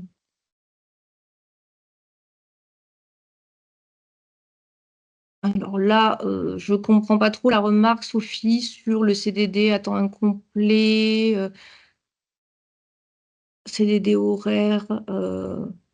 Oui, excusez-moi. En Oui, fait, c'est toujours sur la question de ces questions ces contrats vacations horaires là, parce que moi j'ai un certain nombre d'agents qui avaient des contrats à Lyon 2 et je crois que j'en ai eu moi-même, où en fait c'était des contrats horaires, donc du prévisionnel, de date à date, à un nombre d'heures.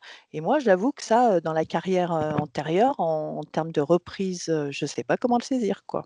J'ai pas bien compris. Alors peut-être, j'ai pas, faudrait peut-être que je revoie le MOP. Je sais que c'est pas le sujet aujourd'hui, mais c'est quand même un point qui me pose problème ouais. pour fiabiliser mes carrières. Et donc peut-être dans le MOP sur les règles de calcul, mais je suis pas sûre de trouver ma réponse. Du coup, Alors je voulais si savoir à qui m'adresser. vous allez trouver la réponse, vous allez voir, que tous ces contrats, normalement, j'imagine par rapport à ce que vous me décrivez, que c'est des agents qui sont sous le statut C1204? J'en sais rien parce que c'est même pas stipulé. Alors moi, ce qu'il y a, c'est que dans la carrière antérieure, je saisis pas le type Ouais. de Ouais, le statut, oui. En tout cas, il faut ouais. savoir que ces contrats-là de vacation ne comptent pas dans l'ancienneté de service public. Donc, que vous mettiez limite, enfin, si c'est des contrats qu'ils n'ont pas eu chez vous et que vous avez à reconstituer, il faut savoir que Mmh. le but quand même de la reconstitution de carrière, ça sert à calculer Ouais, la promovabilité. ouais. Euh, voilà, enfin, vous avez un agent qui arrive chez vous, il a fait un contrat d'apprentissage, vous n'allez jamais reconstituer son contrat d'apprentissage, c'est du droit privé, il ne va pas compter dans l'ancienneté de service public. Ouais, ouais. Donc, dès lors que ces contrats de vacation ne comptent pas dans l'ancienneté de service public, pour moi, c'est pas intéressant de le reconstituer. Après, si vous voulez garder une trace, pardon, les contrats Bah, de je sais pas, vacation moi, je comptent pense dans que l'ancienneté de c'était des service public. bizarreries administratives de l'époque, hein, parce que ça date de 2000, 2001, 2002, hein, de faire un CDD à temps incomplet à 60%, complété par un contrat horaire qui, je sais pas en fait si ça fait un temps complet ou un 90%, ou ouais, parce que c'était vraiment sur des postes enfin de contractuels administratifs, hein, et je sais pas pourquoi ils faisaient des contrats horaires, hein, mais c'est quand même bizarre. Pour moi, ça devrait rentrer dans l'ancienneté, parce que là, c'est pas, je veux dire, j'ai plein d'agents comme ça qui n'ont que des contrats comme ça. C'était des contrats faits à Lyon 2 à l'époque. Je sais pas. Alors, faudrait Donc alors, ça ça pour m'interroge. qualifier, on va pas dire là, sans savoir le cas vraiment, Mmh mh. ça compte pas. Faudrait déjà voir d'un point de vue réglementaire, requalifier un petit peu qu'est-ce que c'est ces types de contrats, sous quel fondement juridique le recrutement il s'est Mmh. fait, c'est-à-dire Ouais, sous quel statut. Et une fois qu'on a le statut, là, on va pouvoir vous dire ça compte pas, c'est comme ça ou comme ça qu'il faut le reconstituer. Là, c'est un peu d'accord. compliqué sans avoir le Oui, oui, ce que je vous j'imagine. invite à faire, c'est déjà dans un premier temps, pour dégrossir le travail qu'il y a à faire, c'est de voir vraiment les règles de calcul et surtout aussi l'atelier sur la reconstitution de carrière antérieure. Donc, dans un premier temps, les règles de calcul, et Ça, ensuite je l'ai vu, ouais. l'atelier. Voilà. Ensuite, si vous ne trouvez pas l'ensemble des réponses à vos questions, vous faites une DA et vous dites suite à l'atelier, voilà, j'ai encore tel et tel type de questions sur la reconstitution de carrière antérieure, voici mes cas, est-ce que vous pouvez m'aider? Et nous, on essaiera de vous répondre le mieux possible. Et à savoir, pour les personnes qui assisteront au Club U, alors je sais, il n'y a pas tout le monde qui assiste au Club U. Moi, quand je fais des ateliers, je m'adresse au service de gestion, aux gestionnaires, parce que c'est vous qui êtes les mains dans le cambouis, on va dire. Donc, c'est vous que j'ai besoin de toucher. Au Club U, c'est souvent les centres de compétences qui viennent, mais en tout cas, sachez qu'au Club U, j'ai prévu de faire un atelier avec Olivier sur le thème de la reconstitution de carrière antérieure. Donc, si certains d'entre vous participent au Club U, il y aura un atelier spécifique sur ce thème-là. Merci beaucoup, Laurence. C'est normal. Je vais juste vérifier pour finir sur ce point, parce qu'on a encore un petit peu de temps. Hop, c'était l'atelier, c'était le 6 juin 2023. Hop. Voilà. Je vais juste vous montrer. Donc là, je ne le détaille pas hein, en détail. C'est l'atelier sur les règles de calcul de l'avancement de grade. Elle est où ma souris?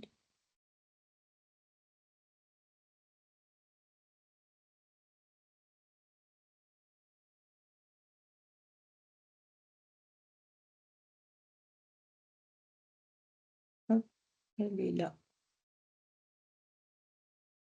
Je ne vois plus ma souris, c'est super. Ancienneté, je passe. Donc là, en fait, vous aurez une précision sur tout ce qui compte sur l'ancienneté.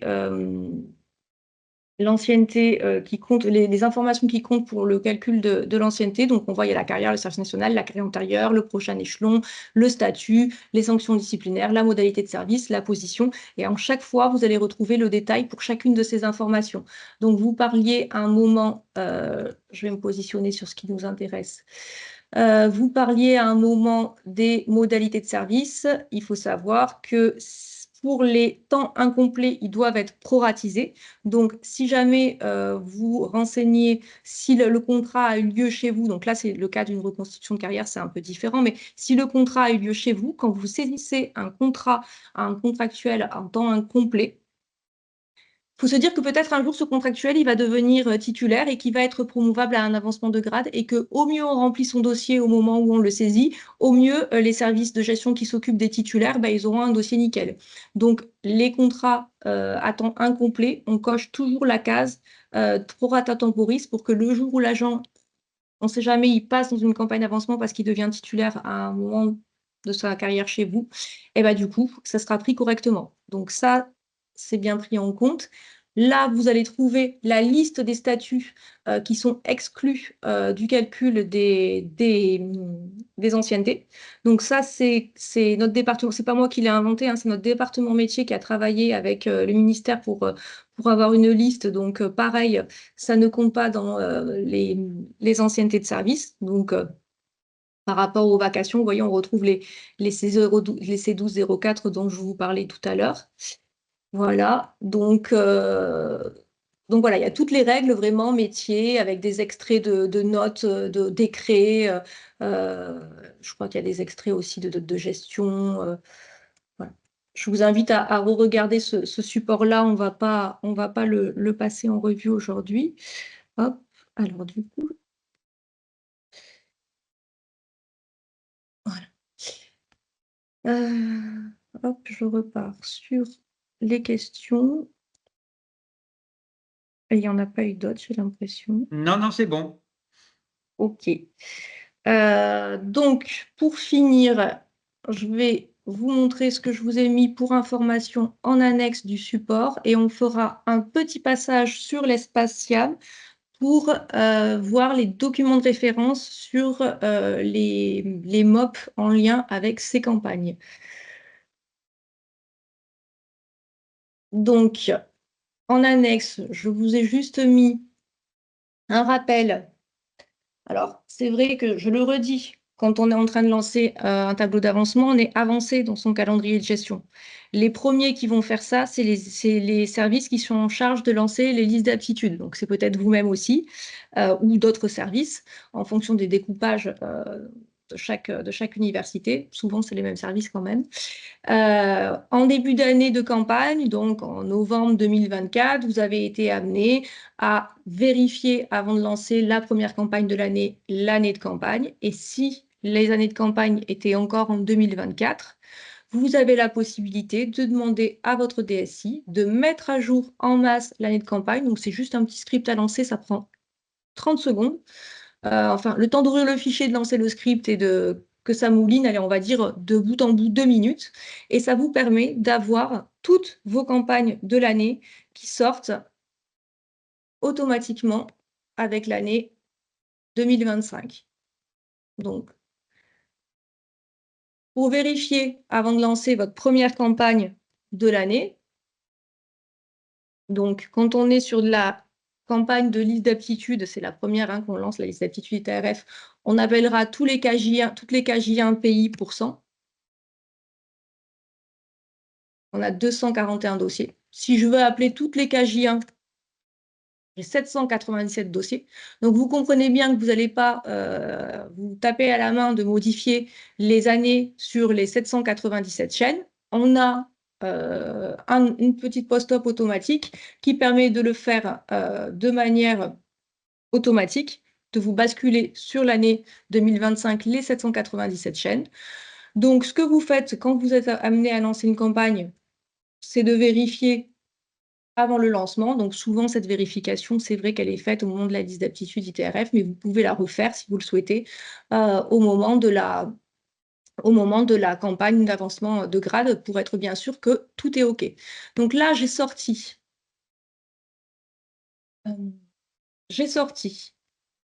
la totalité, je vous remonte, hop, j'ai sorti la totalité des 797 demandes en cliquant sur le petit bouton Excel, créer un nouveau modèle et export. Ça m'a généré ce fichier.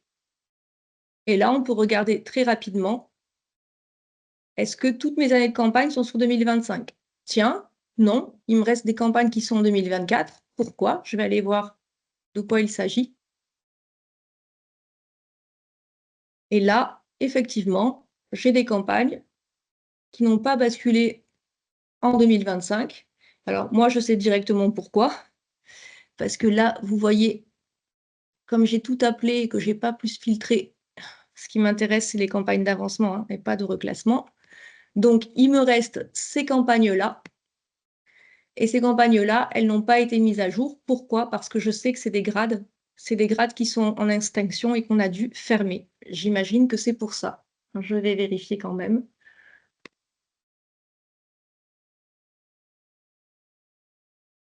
Après, comme c'est une base de test, j'ai pu les réouvrir aussi pour faire d'autres tests. C'est totalement possible. 29.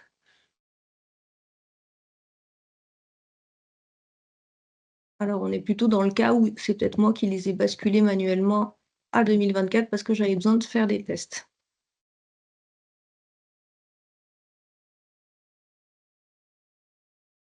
Ah non, non, voilà, les grades sont bien en extinction. Eh oui, vous savez, les infirmiers, maintenant, ils ont été reclassés, ils sont considérés comme de la catégorie A. Donc ça, c'est les anciens grades d'infirmiers et les nouveaux grades d'infirmiers. Hop, ils sont là. Voilà, catégorie A. OK. Donc, ce qu'il faut que vous fassiez, c'est vérifier, est-ce que vous avez des campagnes qui ne sont pas basculées sur l'année de campagne? Et si vous en avez, bah, c'est vérifier un petit peu pourquoi. Si vous ne trouvez pas pourquoi, c'est qu'il faut la basculer en 2025. C'est une erreur. Je vous donne un exemple. Vous avez les techs ou les maîtres de conférences où c'est pas basculé sur 2025. Il n'y a pas eu de fermeture ni sur les techs ni sur les maîtres de conférences. Donc, du coup, c'est juste que c'est une erreur. En tout cas, voilà le point d'attention. Bien vérifier l'année de campagne. Je vous ai mis le support. Sur le support, pardon, comment on recherche les demandes et comment on filtre et comment on s'aperçoit si on a des années qui ne sont pas correctes. Donc là, c'est l'exemple sur 2023. Je n'ai pas modifié la capture. Vous avez compris le principe.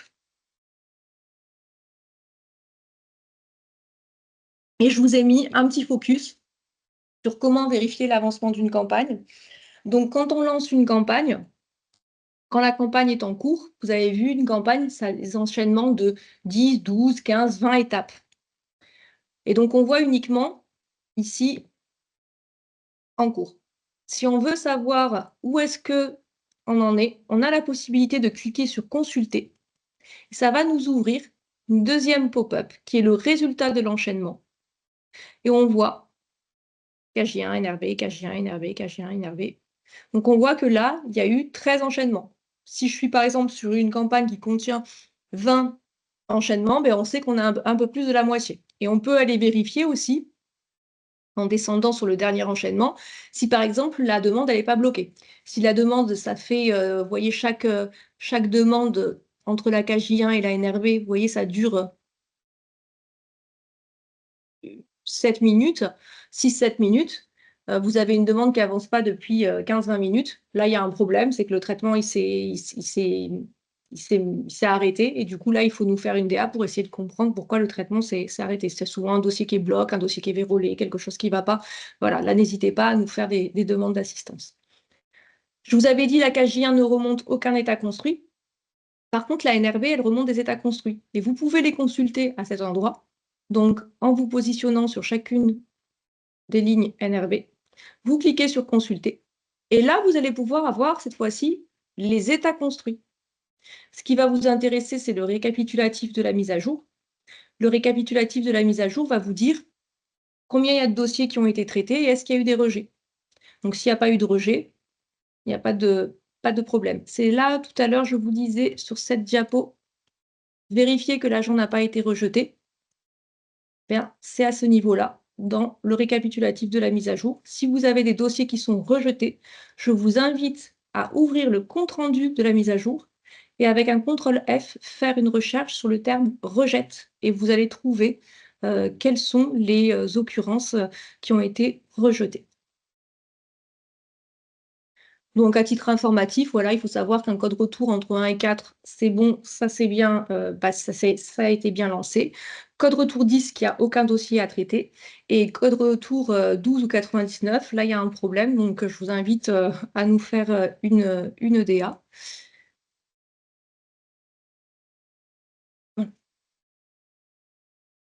Donc, voilà pour le support. Et dans le petit quart d'heure qui nous reste, on a réussi à tenir. Donc, on a ici donc toutes les vidéos en lien avec la gestion collective. Vous avez aussi, si vous avez du turnover dans vos établissements, des nouvelles personnes qui arrivent, un module gestion collective. Donc, ce module, ce sont des vidéos tutoriels, un parcours 100% distanciel de vidéos tuto. Donc, on retrouve les campagnes d'avancement d'échelon, de chevron, les campagnes liste d'aptitude, tableau d'avancement, titularisation, les campagnes spécifiques aux avancements chercheurs et la campagne de reclassement. Et enfin, dans documents solutions fonctionnels,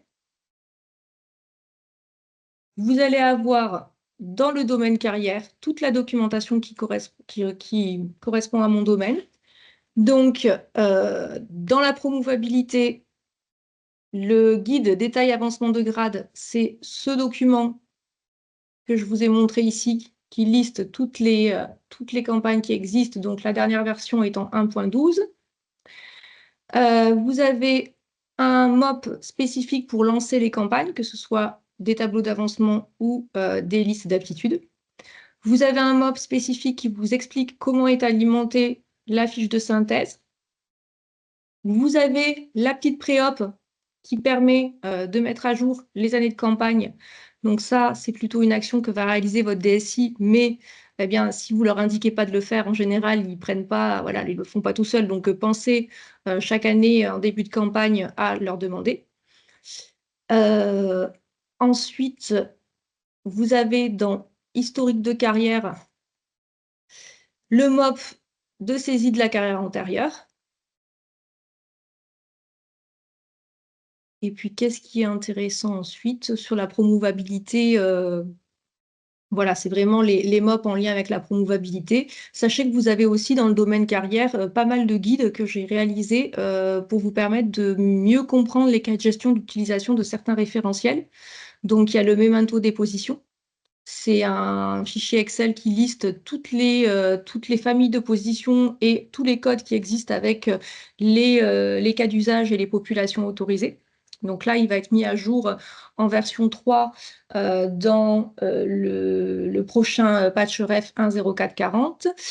Vous avez ici dans carrière un guide sur les modes d'accès qui liste les modes d'accès au corps, au grade et aux échelons, voilà, et les cas d'usage, et également les motifs de sortie. Donc ça, c'est voilà, c'est plutôt intéressant à récupérer.